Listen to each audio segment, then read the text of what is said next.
Yo YouTube. Hello there. This is my video for Thursday the 18th of April,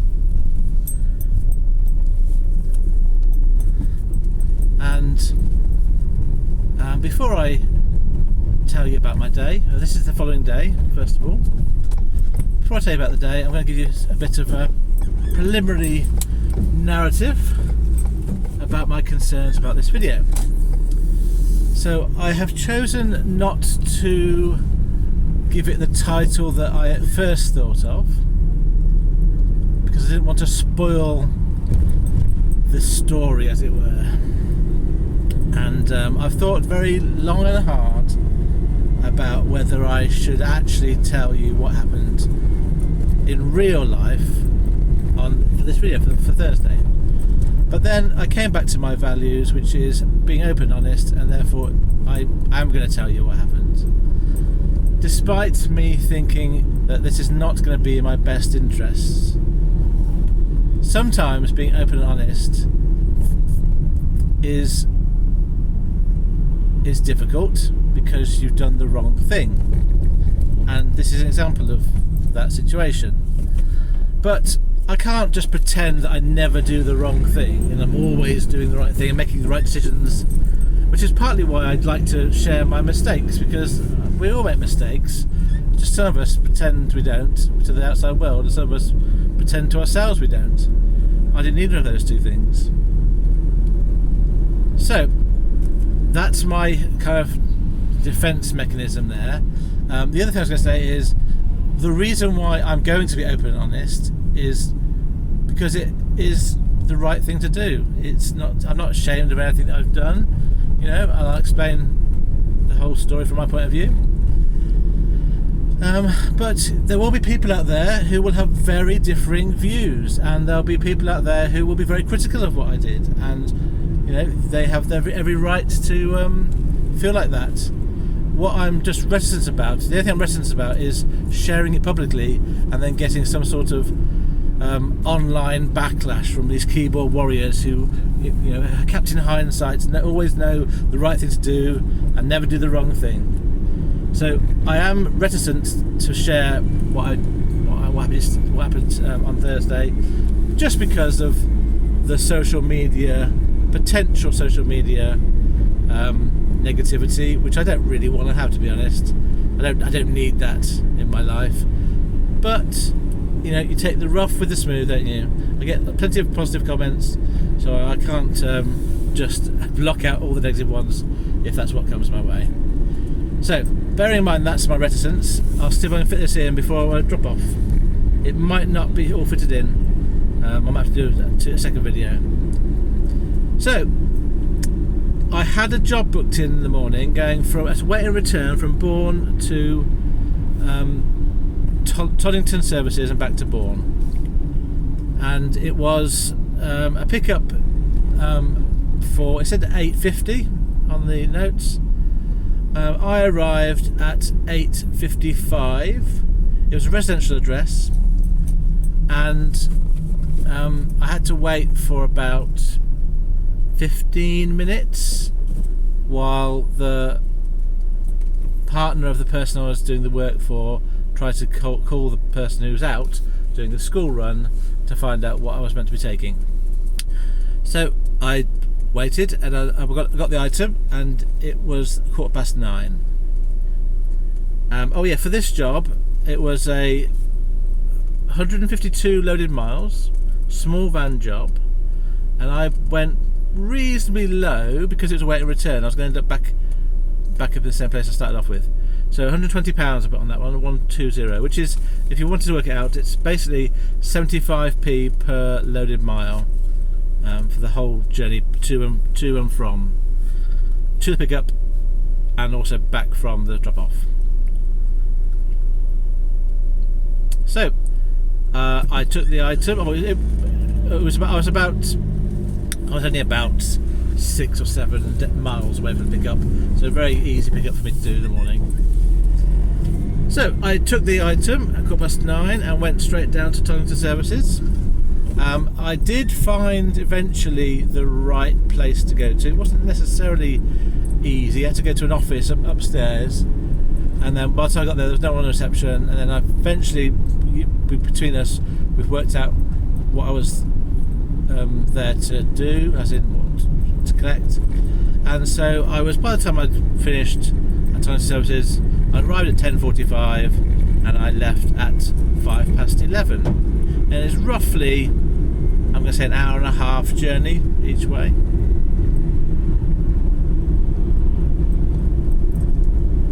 So I made my way back towards Bourne from Toddington.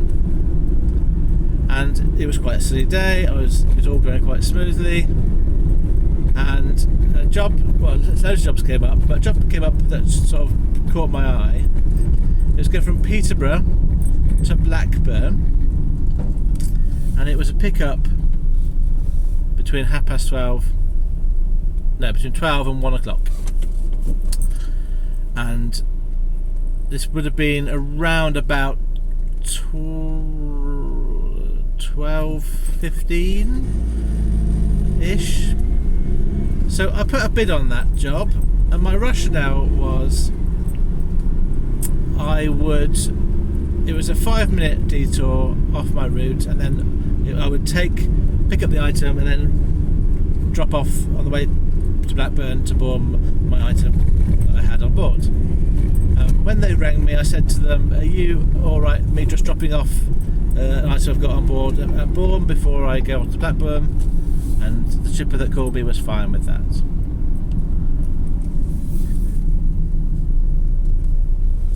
So I then made my way to Peterborough Depot, and I arrived there at 12:25.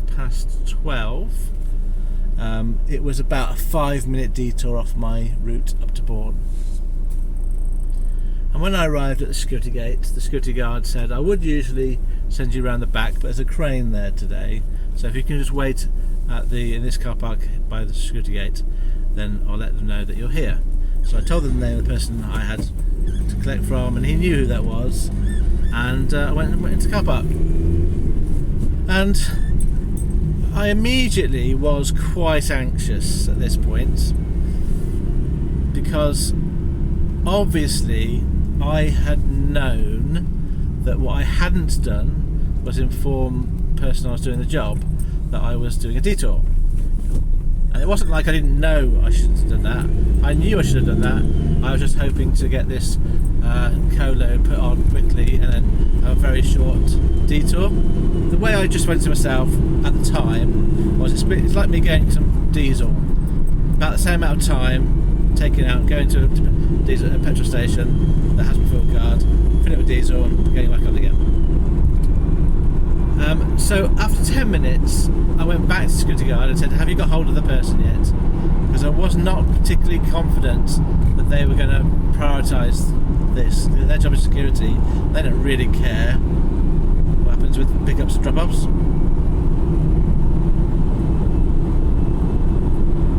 And then he said he tried to get hold of them, but couldn't get hold of the guy that I said, but he's trying to get hold of his colleague. So I sort of made it clear politely that I was in a bit of a rush, and then went back to my van and rang the shipper that I was doing the job for from Peterborough and said, "Do you have any contact details for the person I'm picking up from? Because I'm here but there's no one picking up. Give me the items." And that shipper said, "Yeah, it's fine, I'll give him a call." And it's like, it was almost like it was going to be solved there and then. Then it got to 1 o'clock. No, 5 to 1, and I'd been there for half an hour. I was calling the shipper again to say we're now starting waiting time and what's going on. And as I was on the phone to the shipper, where I was picking from Peterborough, a guy came across to me from the warehouse. And he said, "Oh, are you collecting this load?" And I said, "I was." So he said, "Oh, we're getting it ready now. We're just trying to find it. It was behind a load of stuff." So I thought, well, at least we've got it now. And I said to him out of interest, "Oh, okay, how long are you going to be, roughly?" And he said, what he told me made my heart completely sink. He said, "Oh, about 20 minutes." And obviously at this point I thought, this is crazy. And I was thinking, should I just go, deliver it to Bourne and come back? It was a half an hour trip to Bourne, so it would have been an hour. And by this point I was kind of stuck between a rock and a hard place. I knew I should have got to Bourne straight away, but had chosen not to. I wanted to go sort of about 10 minutes in. I wanted to go back to Bourne, but I thought, I'll do that. It's an hour. I could be then upsetting the ship I'm supposed to be in with now. So I couldn't really get away without upsetting somebody, whatever I did at this point. I knew at this point it's probably going to go horribly wrong. It had gone horribly wrong. Anyway, so I then got a call from my first shipper about 15 minutes later. So, and he said to me, how long are you going to be? Where are you? And I explained to him at this point I was stuck picking up a pallet on the way up to dropping off Peterborough, and I knew that was not acceptable. But the guy on the phone to me was sort of a bit obviously upset, but didn't say much. And I know now in hindsight that he wasn't the boss. So, because I got a phone call from the boss. So 5 minutes, well, probably 2 minutes later, I got another phone call from the same number, and this time it was the boss. And obviously, and rightly so, he was very cross with me. Now, I did the only thing that I know how to do, and that is to be open and honest. So I just said, I'm sorry, I made a mistake here. I thought I'd be able to get this without affecting your load, and obviously it has done. And he was explaining to me why it was not acceptable, and I understood all that. I just apologised profusely.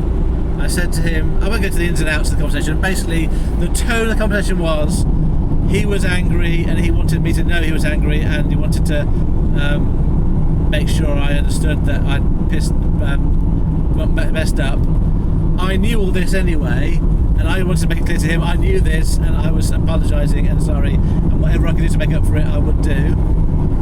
I won't go into the ins and outs specifically at this point, but it was civil, and it was absolutely reasonable. So he put the phone down. I told him at this point I had a signal that I'd been loaded up, so I now knew I was going to be 30 minutes from drop off, so I could tell him that. So at least I had some sort of information to tell the boss of the first company. So I did that, and then got loaded up, and then went as fast as I could to drop off my item. I did say to the shipper, the boss man, do you want me to apologise to the customer? And he said, don't do that, it's not up to you, it's up to me to do that. So I thought, that's fair enough. Anyway, I got to the other end. Slight sidebar. It's a residential house. There was a car outside that wasn't there this morning, which I assumed was the person I was meant to be delivering to. I knocked on the door, there's no answer. I rang the bell, there's no answer. And I thought, this is crazy, I've messed up, I'm late, and now there's no answer. I can't call the shipper back and say there's no one at home, but I can see there's a car here that wasn't here before. So I knocked again, rang the bell again, waited, and then knocked again for the third time, and then finally there was some movement. So the customer came to the door and collected the item. Now, I didn't detect any anger or frustration from the customer towards me, so I just sort of delivered it as normal and sort of thanked them, and took a photo and got them to sign my app.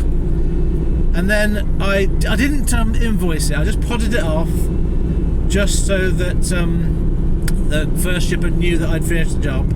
And I thought, well, whatever happens in terms of the invoicing, I'll accept. Whether they want to pay me or not, it's up to them. And that's what I said to them at the end of the conversation. You do what you... Basically, my view was, you do what you want to do, what you think is best, and I'll accept that. I said, and I'll just wait to see what's happen. So now, I was on my way to Blackburn. and I rang the Blackburn shipper, the second shipper, and just gave them my ETA. And the problem I had here was that I was going up the A1M, which is always, as a point at which there's delays at the moment, going across north of Leeds, across I think the M62 to Manchester, and then up to Blackburn. And there were delays along my route at various points, at Leeds, at Manchester, and at near Blackburn. So my ETA at this point was 5:15, but my Google Maps was orange, and that indicates that at some points along the route there's delays. Google Maps time was orange, should I say, not the map itself. So I rang the shipper just to say what time, this is my ETA, what time are they going to be open till? And initially that was fine, but then he called back about 5 minutes later and said actually they're going to be closed at 5. If you can get there a bit after, they'll be there, but probably won't be open. So this shipper wanted me at this point to just go go home, keep the goods on my van overnight, and deliver it to Blackburn in the morning, which to me was not acceptable, because that's half a day of not working, and I'd rather just get up there.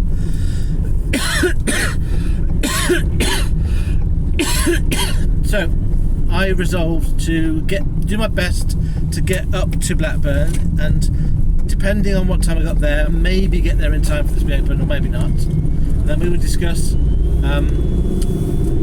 payment at that point. Oh yeah, by the way, I did get £10 for the waiting time, so I waited for 50 minutes at the pickup point, and I did get a tenner extra for the job. So the job I did originally was £140 for 172 loaded miles, small van job, from Peterborough to Blackburn. It was one pallet. It was meant to be an easy on and off.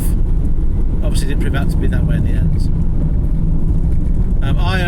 I left there at 1:15, and then I did my half an hour to Bourne. So my ETA was going to be at this point 5:15. I told the shipper 5:30 to give myself a bit of leeway, and he said they're probably going to be closed by the time you get there. So I thought, I don't know what to do here. I'm not going to just give up and go home. That's not what I'm going to do. I want to get there and ideally get offloaded tonight, but it's unlikely to happen. I also realised I had 50 miles of fuel left, so I had to get some diesel before I got to Blackburn. I thought with that delay, I'm unlikely to be there by much before 5:30. I mean, I was going at my fastest. My van is limited to 70 miles an hour, so I can't go any faster than that. So I was going as fast as I could all the way up to Blackburn, but the traffic was getting worse, and I stopped at Wakefield. I got some diesel when I was on sort of 2 miles of fuel left to go, and by the time I'd done that, and the traffic, it was more like 5:45 by the time I was going to get to Blackburn. So I think I may have had another conversation with the shipper and just said, oh yeah, I rang the shipper back at this point. I said, so about an hour out, I rang the shipper back and said, there's no way I'm going to get there in time, so what I'll do is I'll stay in my van overnight and then deliver in the morning, and then we'll see how it goes. And so that was my plan. I did then, so this is explaining what I did then. I then got a call back from the first shipper, the boss of the first shipper, and the tone of this conversation was much more pleasant. I'm going to make an assumption here. I'm going to assume that the tone was friendly. I would say friendly. It was friendly, despite the fact that I messed up. And I think that tone was friendly because I had not tried to justify my mistake or defend myself. I just put my hands up and said I'm sorry, and I'll do what I can to sort of resolve it. I didn't say it in those words, but that was the tone that I was giving.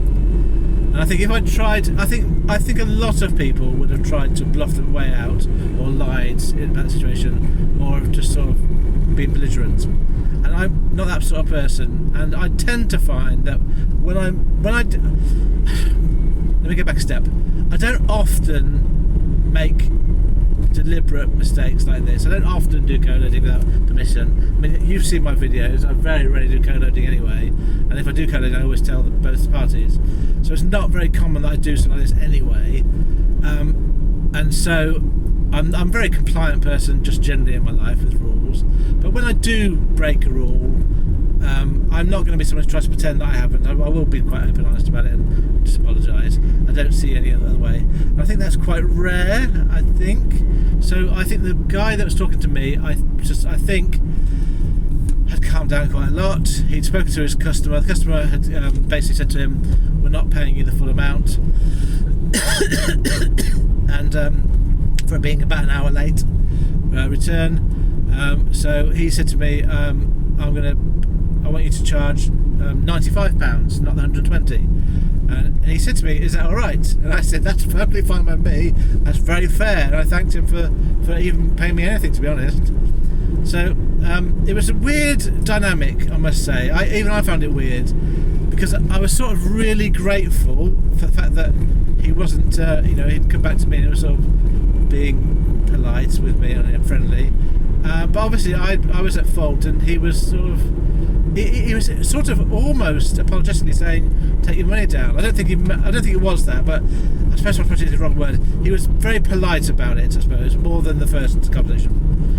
So anyway, I ended the conversation saying, "Have a good day," and he said the same to me. This is my question now. My internal question is this. He was going to report me to CX, and he had every right to do that. And he may still do that, and if he does, I'll accept that. He may give me a negative review, and again, same things. If he does, I accept that. I would deserve it, and I wouldn't try and fight it.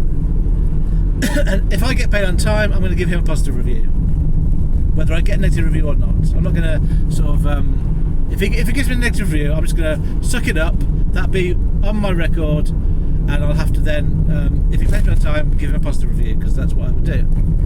But I'm hoping that I don't get reported to CX, and I'm hoping I don't get a negative review, and I'm hoping more so that he doesn't block me, and I'm hoping that he uses me again in the future. Now I am going to remember his company name, and I'm going to bid on work in the future. And I'm going to bid a £5 or less than I would usually bid, and I'm going to see if I get any further work from him. Now, my thing that I'm interested in now is, will I ever get work from him again? Because I'm sure he'll remember me. We had a reasonable number of conversations, and it was quite high intensity. And I would like to do another job for him and do it properly, and show him that it's not something I do often. But we'll see if I get the chance or not. That's the little thing in my mind that I'm thinking about. Right, back to my second job of the day. So I was rushing through the traffic, trying to get to Blackburn in time for the drop-off, and I realised about 4:30, there's no way I was going to make it. So I started calming down in terms of my travelling speed, at my normal rate, and I eventually arrived at 5:26. And the gate was open. It wasn't a place that had security. It wasn't that big a place. It was like a medium-sized unit, warehouse with roller shutters for goods in, and a reception desk. And there was a couple of cars in the car park, a couple of vans in the car park, and the gate was open. And I thought, there's no way there's going to be a forklift driver out here to do this, but maybe, just maybe, it's worth a try. So I drove in. There was a guy in a high vis messing about with outside with a van, with a car. And I went to the goods in, rang the bell, and then the shutters were down. I rang the bell, and the door was closed. And there was no response.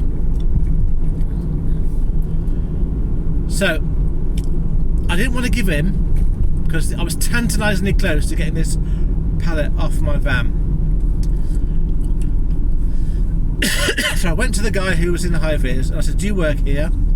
And he did. And the tone of his voice really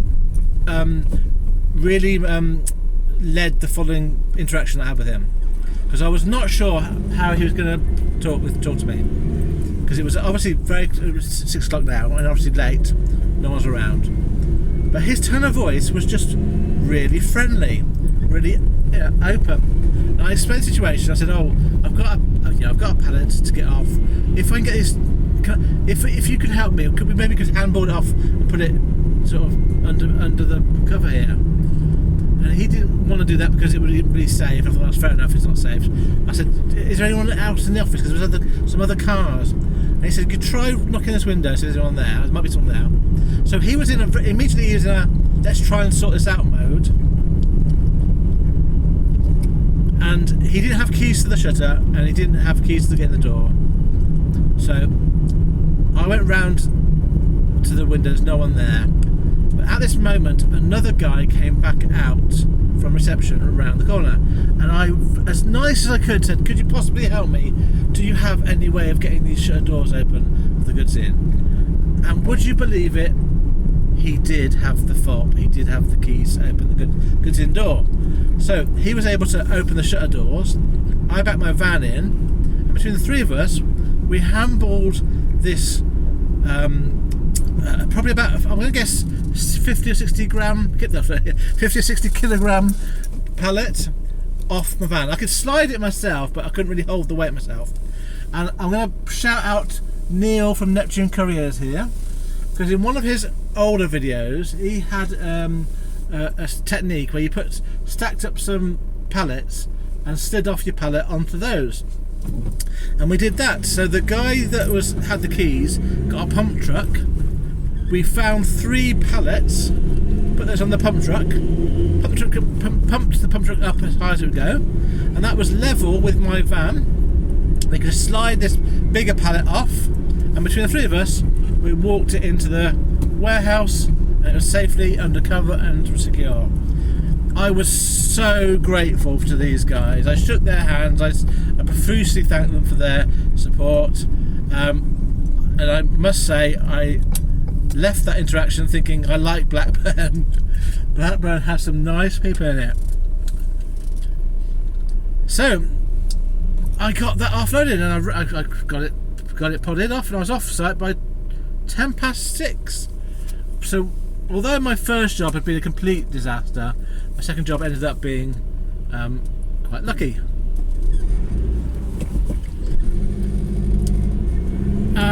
What happened next? So I was then looking to see if there's any other jobs around, because I was quite up for some more work. There was work around sort of Manchester, Warrington way, but I was a bit too far away from it. There's nothing really coming out from where I was. So in the end, I did think about driving the 45 minutes to Manchester and sort of picking up something else that evening. But I just think there's a bit too many dead miles there for the risk of getting a job. So if there was a job that came up, I bidded on it from where I was, but I didn't get any closer. So I didn't get any bids, and in the end, after about half an hour, I gave up and just tramped out where I was. So I actually tramped out on the road I was on outside the drop-off place, and yeah, that was the end of my day. So let me give my stats for that day. So I've got a new average fuel price because I've put up fuel on the way up to Blackburn. It's 16.11 pence per mile, and on Thursday I drove 315 miles, 315, and I worked for 9 hours and 50 minutes. In the end, I earned £245. That was the £95 for my first job, down from 120, and the 150 for my second job, up from 140 because of the wait time. So 245 in total. I earned gross. I spent £50 and 75 pence on fuel. That meant after fuel I made £194, and it's a very hectic day all round. I think I've learnt my lesson. I don't think I'll be doing that again. Collating's fine, I should get permission from both people, but not get permission from the first shipper was obviously the wrong thing to do. I knew that at the time. It's not like I didn't know it when I went, but I thought I'd get away with it without being caught. No, yeah, before I go off, I'll say this. I know that I'm tracked. I didn't think that I wouldn't be tracked, but I thought the time-wise, in and out, 20 minutes and maximum 20 minutes, 5 minutes to the second pickup, 10 minutes maximum I thought would be loading, and 5 minutes back. And I thought that 20 minute sort of detour, I thought I would have got away with it, but obviously I didn't, and I paid a price for it. So lots of interest there. I'm sure there's a lot of emotions going on in your head right now about whether I was, well, what you want to say to me. If you're going to be kept in hindsight and tell me I never would do that and you made a mistake, I know that. You don't have to tell me that.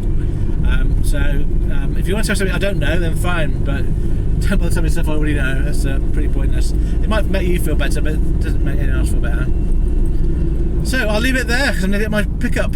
So I'll say about today, Friday, when it finishes. But I'm much more relaxed today than yesterday, so hopefully it'll be a lot less drama. Farewell friends, thank you for listening to my video, and I hope you have a good day.